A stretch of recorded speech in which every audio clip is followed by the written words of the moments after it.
I, 32 male, am a landscape architect. My entire career is built on understanding foundations, knowing exactly how much weight a structure can take before it crumbles.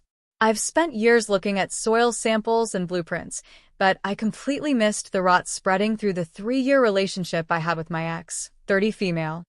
We broke up 4 months ago because her entitlement had reached a breaking point.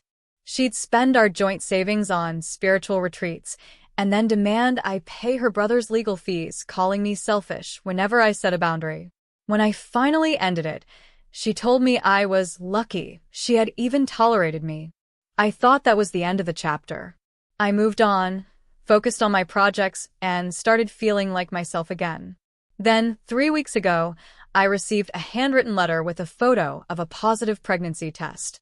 The letter was chillingly transactional. It said, "I'm pregnant.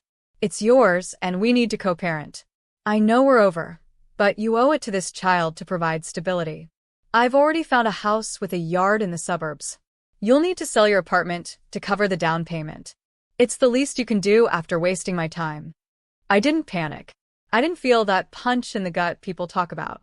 I just felt a strange sense of clarity. I sent a 1-sentence reply. "I'll need a court-ordered paternity test before we discuss any houses or money." Her response was an explosion of digital rage. She sent an email that was essentially a manifesto of manipulation. "How dare you doubt me? I gave you 3 years of my life. To ask for a test is the ultimate betrayal. If you don't step up and sign the prenatal support papers I'm sending, I'll tell everyone you're abandoning your own kid. Don't be a monster." She was banking on me being too ashamed or stable to fight back. She thought she could bully me into a lifetime of financial servitude. But my ex had overlooked one massive, immovable fact about my life. It's a detail I don't share with many people because it's a heavy piece of history, but it's documented in every medical file I own. I didn't argue. I didn't defend my honor.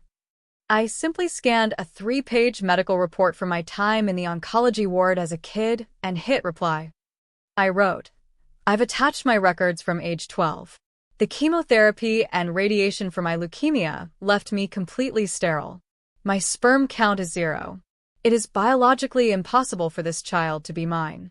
Stop contacting me." I assumed that would be the final word. A normal person would have fled. But my ex wasn't normal. She was desperate. A week later, I got a letter from a law firm. They claimed that since we lived together and I held myself out as her partner, I was the presumptive father under state law.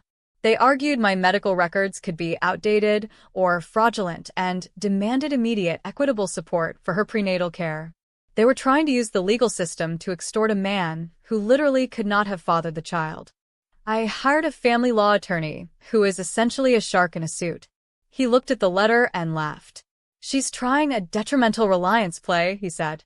"Basically, she's saying she made life plans based on your income. But with that medical record, we're not just defending this. We're going on the offensive." I did some digging. I still had the login for an old shared photo cloud she used.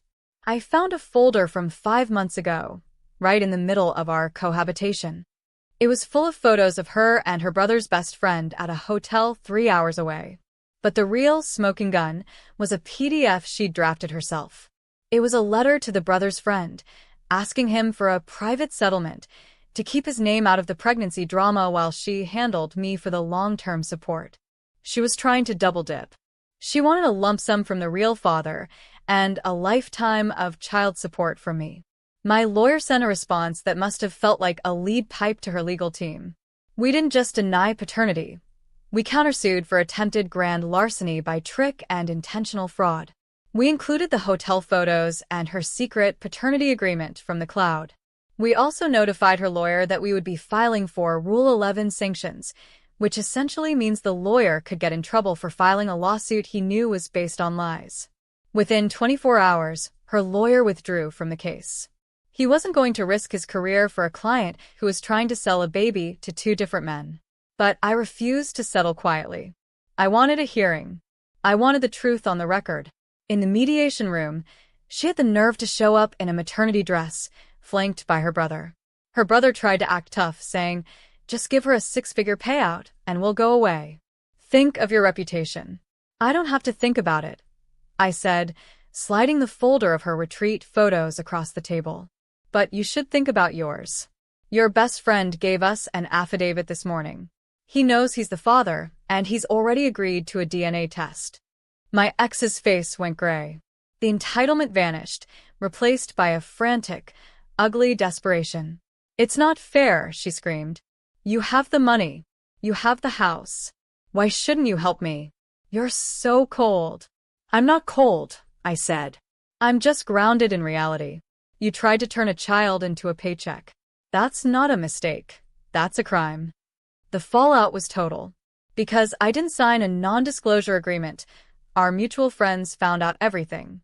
She was ghosted by our entire social circle.